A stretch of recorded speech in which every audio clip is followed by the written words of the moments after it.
진리요 생명이다.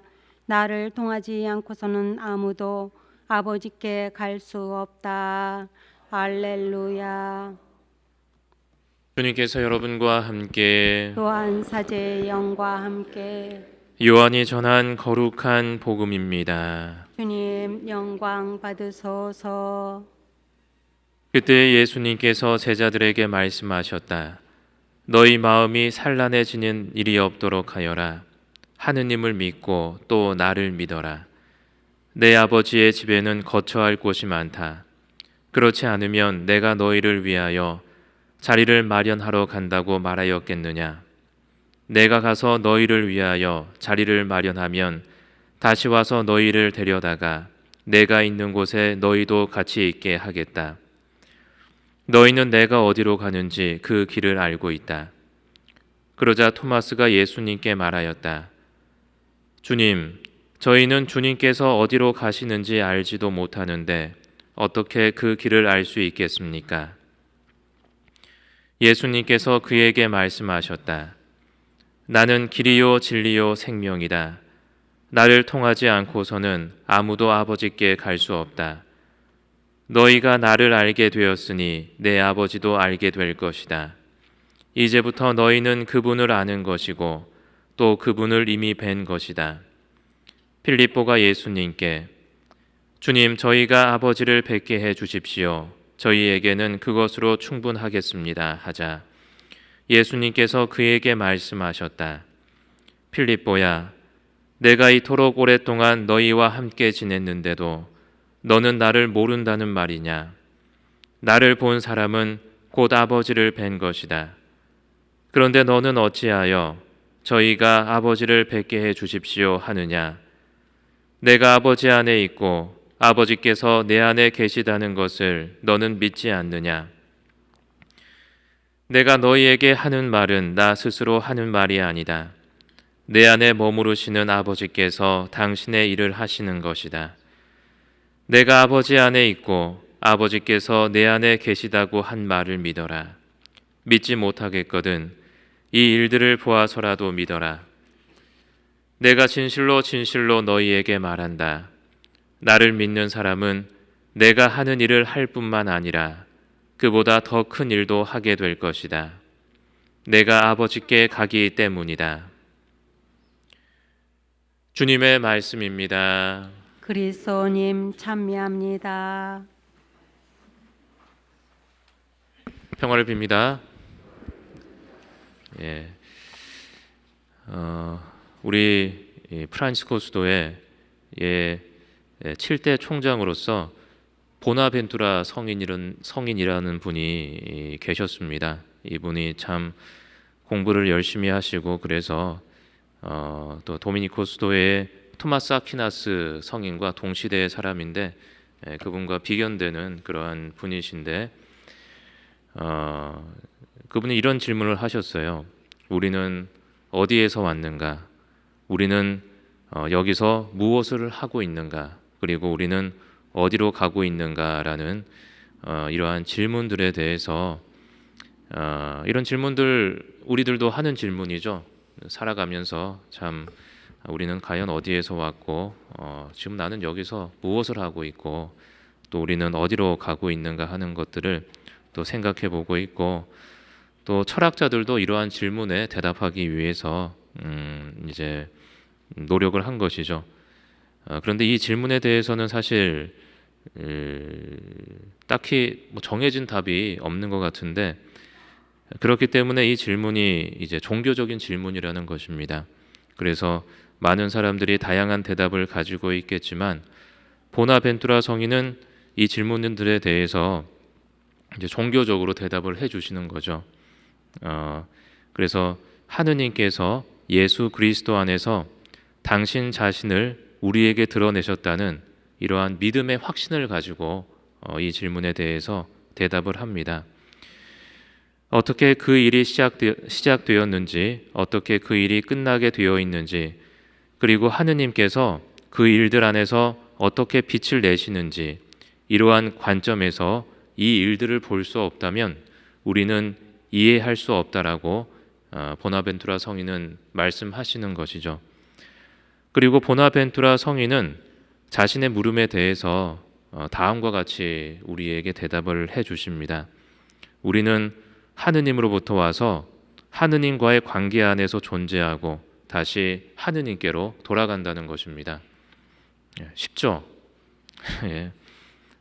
많은 사람들이 생각을 하는 어떤 그런 거지만 사실은 이런 질문들은 이렇게 어떤 종교적인 차원에서밖에 대답을 할 수 없는 것 같아요. 그래서 인간은 하느님의 모상을 가지기 때문에 위대한 존재이지만 이제 죄로 인해서 무지와 어둠 속을 헤매게 된다는 것입니다.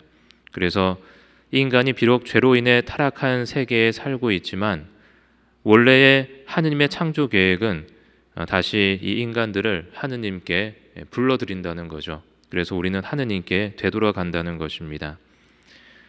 특별히 인간은 우주라고 하는, 우리가 살고 있는 이 우주라고 하는 창조의 책을 통해서 즉각적으로 창조주 하느님을 인식하고 이제 그분과 하나 되는 일체감을 가질 수가 있는데 우리가 타락했기 때문에 그것을 해독하지 못한다는 것이죠. 원래는 우리 자신에게 우리 자신이 하느님의 모상으로서 그럴 능력이 있지만 어둠 속에서 그 능력을 잃어버렸다는 것입니다. 그래서 이러한 운명 속에서 그리스도의 탄생은 참 우리에게 의미가 있는 것이 됩니다. 그리스도의 육화로 인해서 바로 우리가 잃어버렸던 이런 인간의 원초적인 능력이 회복되고 하느님을 다시 인식시키는 역할을 우리가 예수님께서 맡으셨기 때문입니다. 그리고 그것이 바로 복음의 선포죠. 기쁜 소식이 바로 우리 인간이 하느님을 다시 인식하고 돌아갈 수 있고 하느님의 관계 안에서 존재할 수 있다는 그런 기쁜 소식을 예수님께서는 전해주셨다는 것입니다. 하느님을 인식할 수 있는 능력을 가지고 있는 인간은 은총을 통해서 하느님의 모습으로 변모하고 하느님과 신비적인 일치를 이루게 됩니다. 하느님은 예수 그리스도가 오시기 전에 이렇게 대자연을 통해서 당신의 구원 계획을 밝히셨습니다. 창조주 하느님은 피조물인 자연을 통해서 자신의 흔적을 남겨놓으신 것이죠. 자신이 창조한 창조물에 자신의 흔적을 남겨놓으셨습니다. 그래서 우리가 이 세상을 보게 될 때 하느님의 흔적을 발견할 수 있게 되는 것이죠. 보나벤투라 성인은 그것을 자연의 계시 또는 창조의 책이라고 부르면서 이는 좀 모호하고 좀 어둡다고 하느님을 볼 수는 있지만 완벽하게 이해할 수는 없다고 말했습니다. 또 하느님은 인간 역사 안에서 항상 예언자들을 보내셔서 당신의 계획을 밝혀주셨는데 이를 성서의 책 또는 계시의 책이라고 하면서 이는 거울처럼 밝다고 했습니다. 바로 성경을 두고 하는 말이죠. 구약을 두고서. 그리고 역사의 마지막에 하느님은 당신 아들 예수 그리스도를 세상에 보내셔서 당신 계시를 완성하셨다고 말하고 있습니다. 그러므로 예수 그리스도의 역할은 하느님의 계시의 완성에 있고 인간 쪽에서 보면 인간의 원래의 길을 이제 그리스도께서 회복시켜 주는 데 있습니다. 이러한 것을 알고 오늘 복음을 읽으면 좀 복음의 내용이 쉽게 이해가 되는 것이죠. 오늘 복음에서 예수님은 자신이 길이요 진리요 생명이다라고 말씀을 하시고 나를 통하지 않고서는 아무도 아버지께 갈 수 없다. 너희가 나를 알게 되었으니 내 아버지도 알게 될 것이다. 이제부터 너희는 그분을 아는 것이고 또 그분을 이미 뵌 것이다라고 말씀을 하십니다. 예수님은 인간에게 하느님을 알아볼 수 있는 능력을 회복시켜 주실 뿐만 아니라 자신을 통해서 하느님을 알게 해주시는 것이죠. 그래서 우리는 인간이 되어 세상에 내려오신 예수 그리스도를 통해서 이 삼위일체이신 하느님의 신비에 참여할 수 있습니다. 그리스도를 통하지 않고서는 아무도 하느님 아버지께 갈 수가 없습니다. 그리스도를 통하여서만이 우리는 이 삼위의 사랑의 관계 안에 참여할 수 있습니다. 왜냐하면 예수님께서 하느님의 완전한 계시이기 때문에 우리는 예수님을 통해서만이 하느님을 완전히 알 수 있다는 것이죠. 오늘 강론의 마지막으로 조금 길고 어려운 글이기는 하지만 보나벤투라 성인의 신비의 포도나무의 한 부분을 읽는 것으로 이 강론을 마치겠습니다. 그러나 두려움을 갖지 마라. 그분은 높이 들어 올려졌을 때 낮추신 것이다. 그분은 당신을 찾는 사람들이 당신께 가까이 갈 수 없다는 것을 보여주기 위해서가 아니라 진실로 모든 사람들이 당신께 다가갈 수 있음을 보여주기 위해서 십자가 위로 들어 올려졌기 때문이다. 그러므로 내가 신뢰하는 마음으로 이 낙원으로 다가가 십자가에 달리신 분께서 팔을 벌려 보여주신 사랑을 느껴라. 그리고 당신 자신을 너에게 주며 너를 부르는 그분, 놀랍게도 비참함과 자비를 결합시키며 다음과 같이 외치시는 그분의 포옹을 느껴라.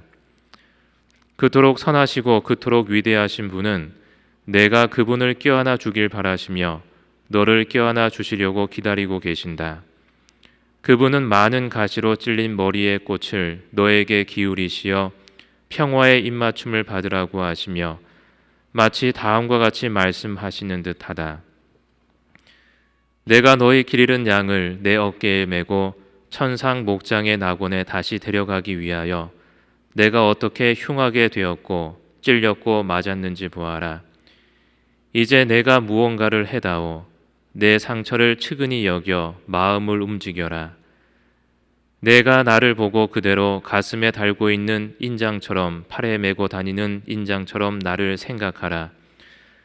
그래서 너의 마음을 움직일 때마다 내 손으로 무엇을 이룰 때마다 내가 보고 있는 이 인장을 지니고 있는 나를 닮아라. 너를 만들어낼 때 나는 너를 내 신성을 담도록 하였고 너를 다시 만들기 위하여 나는 내 자신이 너의 인성을 담게 하였다. 너를 만들 때 너에게 새겨둔 나의 신성의 날인을 간직하지 못한 너는 적어도 내가 다시 만들어질 때 나에게 새긴 너 자신의 인성의 날인을 간직하여라.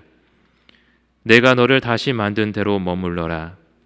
내가 너를 창조할 때 부여한 능력이 얼마나 위대했는지 이해하지 못한다면 적어도 내가 너의 인성 안에서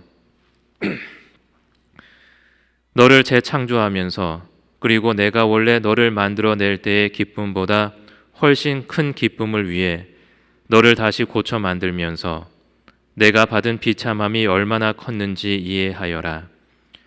사람들이 인성 안에 있는 나를 보지 못하고 볼 수 없어서 나는 합당하게 사랑받지 못하였기 때문에 내가 나를 보고 그렇게 사랑하도록 나는 인간이 되었고 볼 수 있게 했다.